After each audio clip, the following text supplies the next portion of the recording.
वादळी वाऱ्याने गोंदवल्यात घरासमोरच पडले महाकाय झाड. मोठा अनर्थ घडला. लोकवस्तीतील लोकांना बाहेर काढण्यासाठी मनसेचे जिल्हाध्यक्ष धैर्यशील पाटील धावले मदतीला. रात्री 9ची वेळ. अंधाऱ्या रात्री काळेकुट्ट ढगांनी क्षणार्धात सगळं आकाश व्यापून टाकलं आणि काही कळायच्या आतच वेगवान सोसाट्याचा वादळी वारा सुरू झाला. त्याच दरम्यान वीजही गायब झाल्यानं सर्वांचीच घाबरगुंडी उडाली.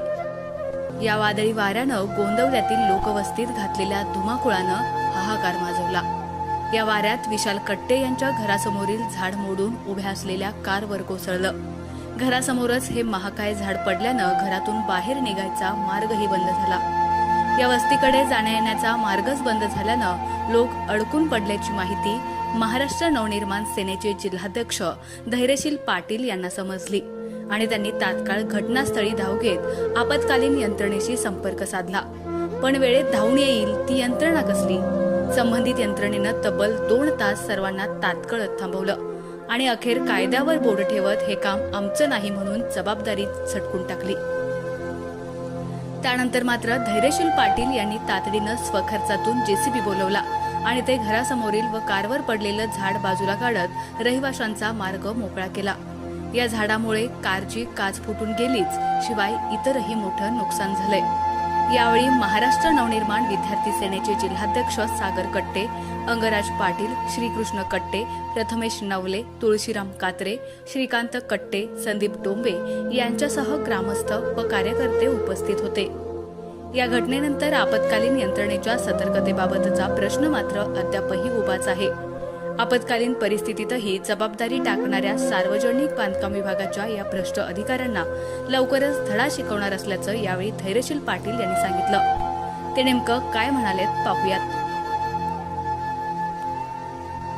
गोंदवली बुद्रुकमध्ये एक 8:30-9च्या दरम्यान सुसाट वारा आणि पावसाचा कडकडाट चालू झाला होता आणि वाऱ्याचा वेग इतका होता की ती वाऱ्याच्या वेगामध्ये एक अण्णाभाऊ साठे चौक नरवणे रोडला एक 60 ते 70 फुटावर एक लोकवस्तीमध्ये एक मोठं झाड असं रस्त्यावर पडलं होतं. ती इतकी भयानक परिस्थिती होती की लोकांना इकडच्या लोकांना तिकडे जाता येत नव्हतं, तिकडच्या लोकांना इकडे जाता येत नव्हतं.